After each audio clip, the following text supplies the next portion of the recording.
বাংলাদেশ একটা বিষয়ে পৃথিবীর চ্যাম্পিয়ন এখন। আপনাদের সবার জানা আছে হয়তো, তবু আমি আবার বলবো, পৃথিবীর চ্যাম্পিয়ন কিসে? জালিয়াতি। সব জিনিস জাল।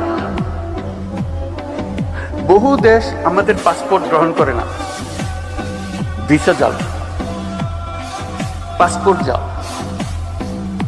আপনারা নিশ্চয় পত্রিকায় দেখেছেন আমেরিকান ভিসা জাল। এটা একটা জালিয়াতের কারখানা বানাইছে। আমাদের বুদ্ধি আছে, না হলে যে করতে পারতাম না, কিন্তু খারাপ কাজে লাগাচ্ছে।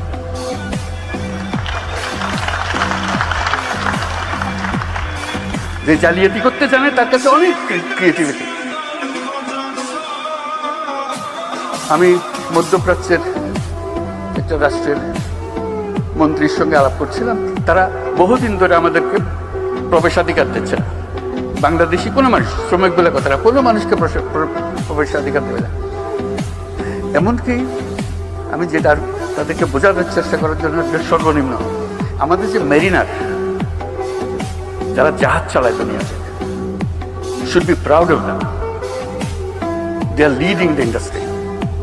যে তারা জাহাজ চালায় দুনিয়াতে, তারা এক বন্দর থেকে আরেক বন্দর, সেই উপলক্ষে তাদেরকে ওই দেশের বন্দরে যখন জাহাজ আছে তখন কয়েকদিনের জন্য তারা ছুটি পায়, শহরে গিয়ে একটা ঘোরাফেরা করে আসা যাওয়া করতে পারে, জাহাজ ছেড়ে স্থলে আসতে পারে। ওই দেশে তারা আমাদের বাংলাদেশি নাগরিক হলে তাকে নামতে দেওয়া হয় না। আমি শুধু মিনতি জানালাম যে বেচারা জাহাজে ঘুরে, অন্তত তাদের জন্য একটা পারমিশন দাও। বলছে আমাদের নিয়ম তো সবার জন্য প্রযোজ্য, আমরা কি করি? তুমি আমার আবেদনটা গ্রহণ করো, শুধু তাদের জন্য দাও, আর যদি মনে করো সবার জন্য পর উন্মুক্ত করো। তো কয়েক মাস পরে শুনলাম যে তারা মেরিনারদের পারমিশন দিয়েছে। একটা দুটা দেশ না, লম্বা লিস্টি যাদের দেশে আমাদের প্রবেশাধিকার নেই।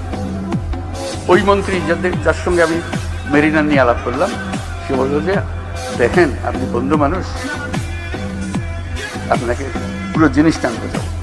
আমি বলতে আমি নিজে গেছি, এই যখন তারা আসে দেখার জন্য যে বাংলাদেশিরা রিজেক্টেড হয়ে যাচ্ছে কেন, তো নানাজনের কাগজপত্র দেখালো,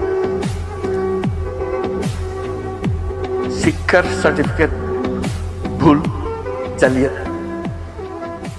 একজন মহিলা, সে আসছে এখানে ডাক্তার হয়ে, তার ভিসা হলো ডাক্তারের ভিসা।